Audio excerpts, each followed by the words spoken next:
નમસ્કાર. ચાલો આજે વાત કરીએ આપણા શરીરની એક જબરદસ્ત શક્તિ વિશે. એક એવી કુદરતી ઢાલ જે આપણને બીમારીઓથી બચાવે છે. હા, આપણે વાત કરી રહ્યા છીએ રોગપ્રતિકારક શક્તિ એટલે કે ઇમ્યુનિટી વિશે. ચાલો તેને ઊંડાણથી સમજીએ અને જાણીએ કે તેને વધુ મજબૂત કઈ રીતે બનાવી શકાય. તો સૌથી પહેલો સવાલ, ક્યારે વિચાર્યું છે કે આપણું શરીર આ વાયરસ અને બેક્ટેરિયા જેવા અદૃશ્ય દુશ્મનો સામે પોતાને કેવી રીતે બચાવે છે? આ કોઈ જાદુ નથી હો, આ તો આપણા શરીરની અંદર જ રહેલી એક ખૂબ જ પાવરફુલ સિસ્ટમનું કામ છે.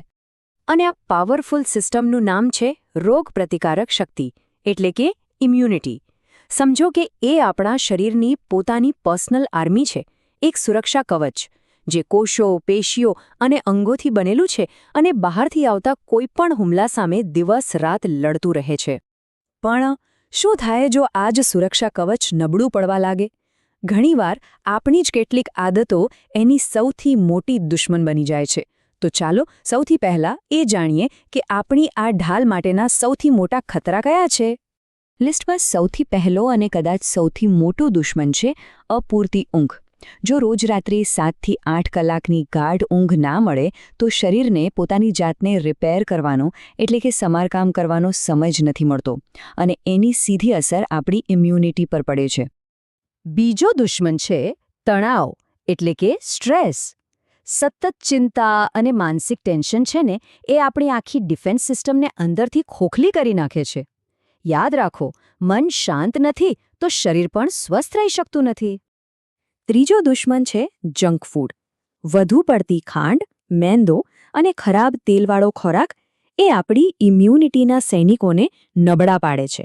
જેમ ખરાબ બળતણથી ગાડી બરાબર ના ચાલે, એમ ખરાબ ખોરાકથી શરીર પણ બરાબર કામ નથી કરતું. અને પછી આવે છે બેઠાડું જીવન એટલે કે બસ આખો દિવસ બેસી રહેવું, કોઈ શારીરિક પ્રવૃત્તિ જ નહીં. કસરતના અભાવે શરીરમાં લોહીનું પરિભ્રમણ ધીમું પડી જાય છે અને આપણી આખી ઇમ્યુન સિસ્ટમ પણ સુસ્ત બની જાય છે. અને છેલ્લે વ્યસન. ધૂમ્રપાન હોય કે દારૂ, આ આદતો તો સમજો કે આપણી રોગપ્રતિકારક શક્તિ પર સીધો હુમલો છે. તે શરીરને રોગો સામે લડવા માટે એકદમ લાચાર અને નબળું બનાવી દે છે. તો ઠીક છે, દુશ્મનોની તો ખબર પડી ગઈ, પણ હવે સવાલ એ છે કે આ દુશ્મનો સામે લડવા માટે આપણી આર્મીને, આપણા સૈનિકોને મજબૂત કેવી રીતે બનાવવા?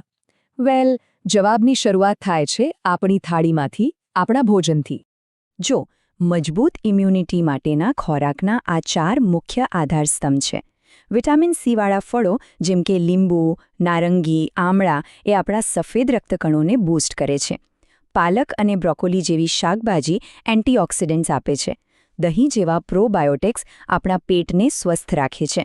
અને પ્રોટીન તો નવા કોષો બનાવવા માટે ખૂબ જ જરૂરી છે. હવે વાત કરીએ એક એવા સુપરફૂડની જે આપણા બધાના રસોડામાં મોજૂદ છે, અને એ છે હળદર. આ સામાન્ય દેખાતો પીળો મસાલો ખરેખર તો ગુણોનો ખજાનો છે. હળદરમાં કર્ક્યુમિન નામનું એક જાદુઈ તત્વ હોય છે જે શરીરમાં સોજાને ઘટાડવામાં જબરદસ્ત કામ કરે છે. અને એનો શ્રેષ્ઠ લાભ લેવા શું કરવું? બસ રાત્રે સૂતા પહેલાં ગરમ દૂધમાં 1 ચપટી હળદર નાખીને પી લેવાનું.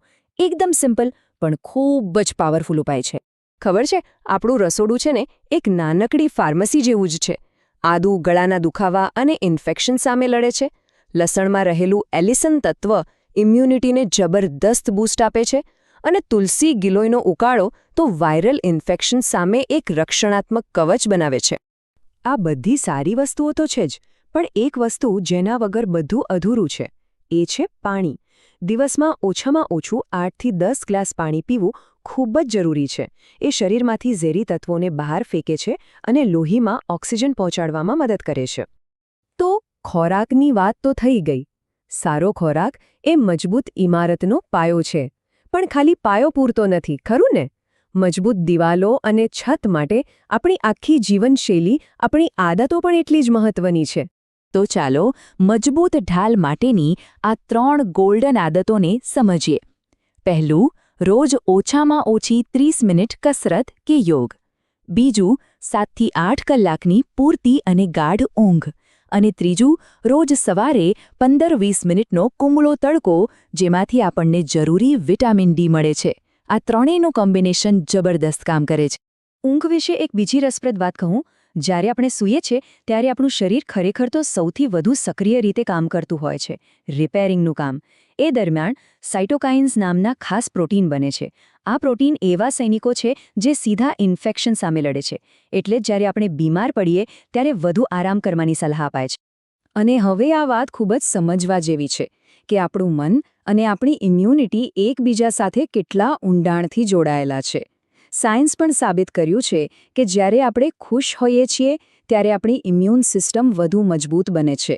પણ જ્યારે આપણે વધુ પડતા તણાવમાં હોઈએ ત્યારે શરીરમાં કોર્ટિસોલ નામનો હોર્મોન વધે છે, જે આપણી સંરક્ષણ પ્રણાલીને સીધી રીતે નબળી પાડે છે. એક વાત ગાંઠ બાંધી લેવા જેવી છે. ઇમ્યુનિટી કોઈ 2 મિનિટમાં તૈયાર થતી નૂડલ્સ નથી. આ કોઈ શોર્ટકટ નથી, પણ એક લાંબા ગાળાની પ્રતિબદ્ધતા છે. જીવનના દરેક તબક્કે એની સતત જાળવણી કરવી પડે છે. જેમ કે દરેક ઉંમરે આપણી જરૂરિયાતો બદલાય છે, અને એ જ રીતે ઇમ્યુનિટીનું ધ્યાન રાખવાની રીત પણ. બાળકો માટે માતાનું દૂધ અને રસીકરણ સૌથી જરૂરી છે. યુવાનોએ જંક ફૂડથી દૂર રહીને કસરત અને ઊંઘ પર ધ્યાન આપવું જોઈએ. અને વૃદ્ધાવસ્થામાં હળવો આહાર અને નિયમિત હેલ્થ ચેકઅપ ખૂબ જ મહત્વપૂર્ણ બની જાય છે. પણ હા, આ બધું કરતી વખતે થોડી સાવચેતી રાખવી પણ અત્યંત જરૂરી છે. જેમ કે ડોક્ટરની સલાહ વગર કોઈ પણ સપ્લિમેન્ટ્સ શરૂ ન કરવા. ઉકાળા જેવી વસ્તુઓ પણ પ્રમાણસર જ લેવી. અને સૌથી અગત્યનું, સ્વચ્છતા. ખાસ કરીને નિયમિતપણે હાથ ધોવાની આદત. આ પણ ઇમ્યુનિટીને મજબૂત રાખવાનો એક શ્રેષ્ઠ અને સરળ રસ્તો છે. તો આ આખી ચર્ચાનો સાર શું છે? સાર એ છે કે મજબૂત રોગપ્રતિકારક શક્તિ મુખ્ય 3 પાયા પર ટકેલી છે.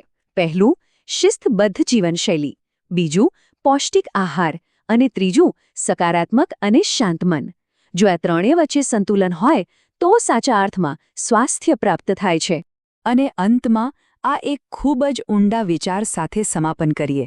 તંદુરસ્ત શરીર એ આત્માનું શ્રેષ્ઠ ઘર છે. આપણી ઇમ્યુનિટીનું ધ્યાન રાખવું એ માત્ર શરીરને રોગોથી બચાવવા પૂરતું નથી, પરંતુ તે આપણા એકંદર સુખી અને સ્વસ્થ જીવનનો પાયો છે.